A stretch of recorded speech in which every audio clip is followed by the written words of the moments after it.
भैया कहीं घूमने चले? बिल्कुल, कहाँ चलना बताओ, छुट्टियां भी चल रही हैं।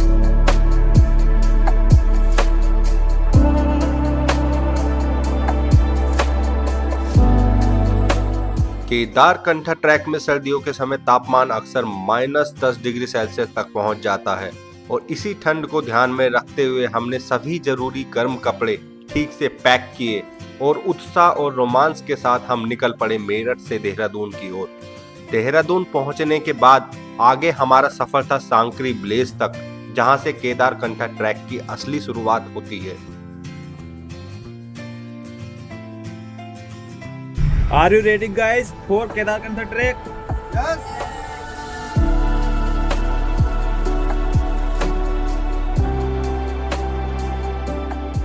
खूबसूरत पहाड़ों और घुमावदार रास्तों से होते हुए लगभग 12 घंटे के लंबे सफर के बाद हम पहुंचते हैं सांकरी ब्लेज। थकान तो होती है, लेकिन खूबसूरत पहाड़ियों के रास्ते और यहाँ की शांति सब कुछ भुला देती है। यहाँ पहुँचते ही हमारे गाइड हमें एक छोटा सा गेम खिलवाते हैं ताकि हम एक दूसरे के नाम को जान सकें, क्योंकि अब यही लोग हमारा परिवार बनने वाले थे। आगे के ट्रैक में ना कोई नेटवर्क, ना दुनिया से संपर्क, बस यही ग्रुप हर एक मुश्किल में, हर हालात में एक दूसरे के साथ खड़ा रहने वाला था। बहुत क्रिटिकल कंडीशन हो जाती है 2 और 1 में, क्योंकि जो टेंट होता है 4 अगर लोग सोते हैं तो तभी वार्म होगा वो, ठीक है ना। 2 लोग और 1 लोग में बहुत कोल्ड रहेगा आपको, ठीक है। हम अपने पूरे ट्रैक के आइटनरी को समझ लेते हैं और खाना खाकर सो जाते हैं, क्योंकि हमें सुबह को 6 बजे अपना ट्रैक स्टार्ट करना था।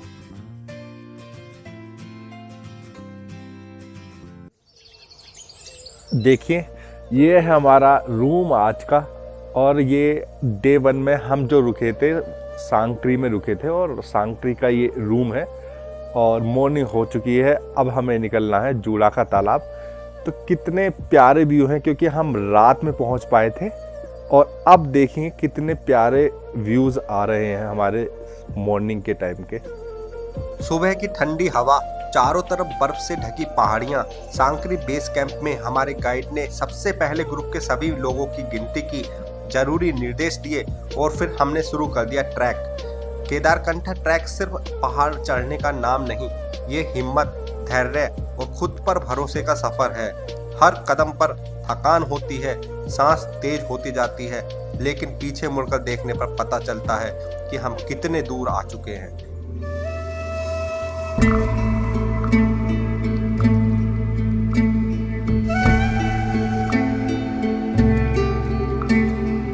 ये ट्रैक हमें सिखाता है धीरे चलो मगर रुकना मत, क्योंकि जो चलते रहते हैं वही शिखर तक पहुंचते हैं। केदारकंठ चढ़ना हमने शुरू कर दिया है, लगभग आधा घंटा हुआ है। और शुरू के टाइम में कोई भी ट्रैक आपको मुश्किल ही लगता है, लेकिन जैसे जैसे आप ऊपर जाते जाते हैं और अपने ट्रैकिंग को टाइम देते जाते हैं, तो आपको चीज़ें आसान लगने लग जाती हैं। आप अपने साथ कैप और जो गर्म कपड़े हैं वो ज़रूर लाएं, और जैसे ही आप उन्हें पहनकर ट्रैक करना स्टार्ट करते हैं तो बीच में उन्हें किसी भी कारण से उतारें नहीं, क्योंकि बीच में चलते हुए आपको गर्मी लगने लग जाती है।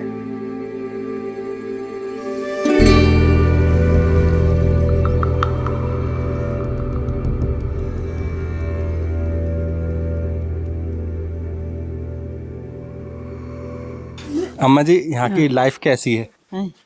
बर्फ कब पड़ती है यहाँ पर? पता नहीं रहता। अच्छा अच्छा। आसमान। आप लोग यहीं रहते हैं? हाँ, वहीं बगीचा है ये हमारा। अच्छा, यहाँ क्या यहाँ पर भी बर्फ पड़ जाती है? हाँ, नीचे गांव तक। अच्छा अच्छा, गांव तक बर्फ। गांव तक बर्फ। हाँ, ये तो बगीचा पानी है वगैरह हमारा। कहाँ से लाते हैं? सेब का पानी, ये नलते है पानी की ऊपर से। और खाने का, ये तो आपके खेत है? खेत है ये, हमको होते है राजमा, सरसों। अच्छा अच्छा। हाँ, फसल ना। अच्छा, राजमा वगैरह। हाँ, चौलाई। अभी तो बर्फ नहीं पड़ी है एक बार अभी में तो ना? बर्फ नहीं पड़ी ना, ठंड बहुत है बर्फ पड़ से। तो ये बिजनी राजमा बिजनी है। अच्छा मंडुआ बीजना है, सरसों। अच्छा अच्छा। हाँ, गेहूँ। अच्छा हाँ, बीजना है। ये सेब देखना है। ये सेब के बाग है ना? हाँ, सेब के ये बगीचा ना। हाँ, ये सेब सफाई कौन से करनी महीने है। में आते हैं? ये आते अगस्त में अगस्त में अच्छा। हाँ अगस्त में अगस्त। आते हैं। पहाड़ों पर बसे लोगों के जीवन को करीब से जानने के बाद लगभग 5 घंटे के सफर के बाद हम पहुंचते हैं लगभग 9000 फीट की ऊंचाई पर बसे जूड़ा का तालाब कैंप साइट पर, और आज की रात हमें यहीं बितानी थी।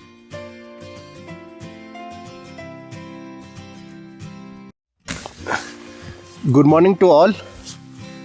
आज हमारे जूड़ा के तालाब में हम रुके थे और रात अच्छी रही और बहुत ठंडी है। सुबह सुबह हम उठ चुके हैं। अब हम निकलेंगे बेस कैंप की तरफ, केदारकंठा के बेस कैंप की तरफ थोड़ी देर बाद, नाश्ता करने के बाद।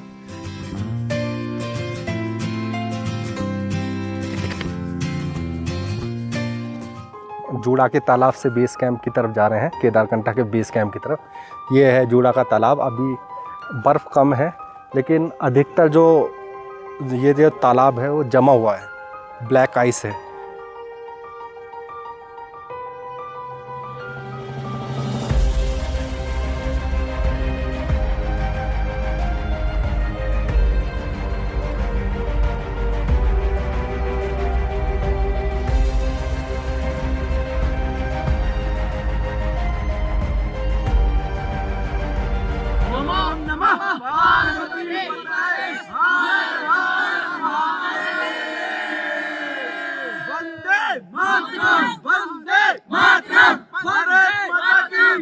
रात में हमारी कैंप साइट तालाब से 500 मीटर पहले थी और सुबह जोड़ा का तालाब पर कुछ समय बिताने के बाद अब हम आगे के सफर के लिए निकल पड़े हैं। पाइन ट्रीज के घने जंगलों से होकर गुजरते हुए आज हमें पहुंचना था केदारकंठा बेस कैंप साइट। आज का दिन सबसे ज्यादा रिलैक्स था क्योंकि आज हमें सिर्फ 3 किलोमीटर का ट्रैक करना था और पूरा दिन हमारे पास था। तो अगर आप बेस कैंप से केदारकंठा की पीक पर जाएंगे तो ये आपके नेचुरल रिसोर्सेज हैं पानी के। यहाँ से अपनी वाटर की जो बोतल है उसे भरकर ज़रूर लेकर जाएं क्योंकि आपको ऐसा रिसोर्स पानी का ऊपर नहीं मिलेगा। लगभग 3 घंटे के सफ़र के बाद हम पहुँचते हैं करीब 11,000 फीट की ऊंचाई पर स्थित केदारकंठा बेस कैंप साइट। आज करने के लिए हमारे पास कुछ खास था नहीं, इसलिए आज का पूरा दिन रिलैक्स और मस्ती का था। हमारे साथ एक बहुत ही प्यारा गुजराती ग्रुप था जिनके साथ हमने गुजरात का फेमस डांस गरबा सीखा और उसे करने की कोशिश की और इस तरह पूरा दिन हंसी मजाक और मस्ती में निकल गया। लेकिन आज की रात हमें जल्दी सोना था क्योंकि सुबह 2 बजे उठना था और फिर शुरू करना था केदारकंठा समिट का असली एडवेंचर।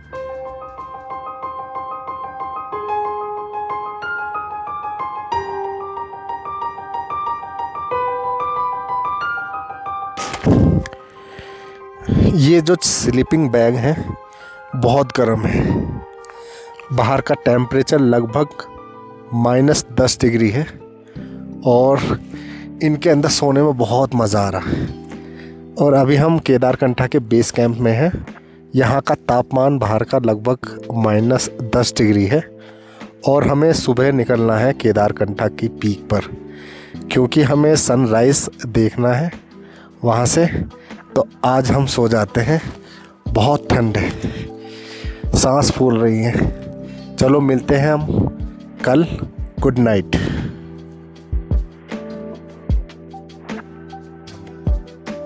और अभी 2 बजे हैं और हम ऊपर चढ़ने के लिए तैयार हैं। और देख लीजिए हमने किस तरीके से खुद को पैक कर लिया है और आपको चलकर दिखाएंगे आगे किस तरीके का सफ़र है।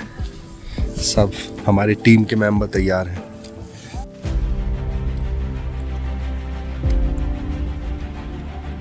-10 टेम्परेचर है, मोबाइल छूने का भी मन नहीं कर रहा और कोई भी चीज़ बाहर निकालने का मन नहीं कर रहा। लेकिन आप सभी को ये सारा नज़ारे दिखाने के लिए वीडियो बनानी पड़ रही है।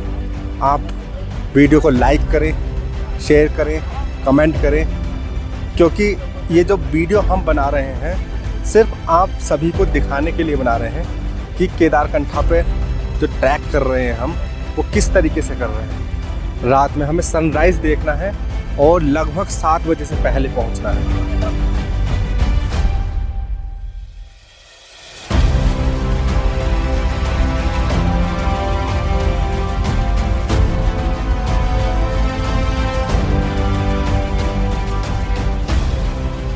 ऊपर पहुंचने के बाद जो नज़ारे थे शब्दों में बयां करना मुश्किल है। जिंदगी में मैंने पहली बार ऐसा 360 डिग्री व्यू देखा। चारों तरफ बर्फ, पहाड़ और आसमान, मानो स्वर्ग सामने हो। और ये है मेरी वाइफ जो बिना ज़्यादा सोचे समझे हर जगह मेरे साथ चली आती है और हर सफ़र को खास बना देती है। यहाँ ऊपर सभी लोग सूरज निकलने का बेसब्री से इंतज़ार कर रहे हैं। ठंडी हवा, खामोशी और धड़कनों की आवाज़। और फिर ये रहा वो पल।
ये वाला कौन सा पर्वत है भाई? ये है काला नाग। ये वाला? हाँ ये इसके बीच में जो है? हाँ, ये काला नाग है। बीच में जो है काला नाग है ना? इधर है स्वर्गारणी। ये वाली स्वर्ग रोहिणिया? ये अच्छा अच्छा। ये है बंदरपूछ। ये बंदरपूछ ये वाला ना? हाँ। और इस इधर ये कौन से हैं? ये है देवक्यार। देवक्यार। और ये देवक्यार की चोटी है। अच्छा। ये बराड़सर है। अच्छा, ये बराड़सर है। और ये ट्रेकर है इधर। अच्छा। फिर इधर है चांचल घाटी। अच्छा। और सांकरी से कौन कौन से ट्रैक शुरू होते हैं यहाँ से? ये होते काला नाग, हरकितुंड, स्वर्गारणी, अच्छा अच्छा। बराड़सर। अच्छा। ये यहीं से ट्रैक शुरू होते हैं। केदारकंठा ट्रैक विंटर ट्रैक के लिए काफ़ी फेमस है। बर्फ पर ट्रैकिंग करने के लिए दूर दूर से लोग यहाँ आते हैं। लेकिन अगर मैं अपनी बात करूँ तो मुझे बर्फ से ज़्यादा ग्रीन मैडोज अच्छे लगते हैं। और इसी के साथ हमारा केदारकंठा ट्रैक ख़त्म होता है। अगर आपको ये जर्नी पसंद आई तो लाइक करें, शेयर करें और सब्सक्राइब करें। और मिलते हैं हम अगले एडवेंचर में। धन्यवाद।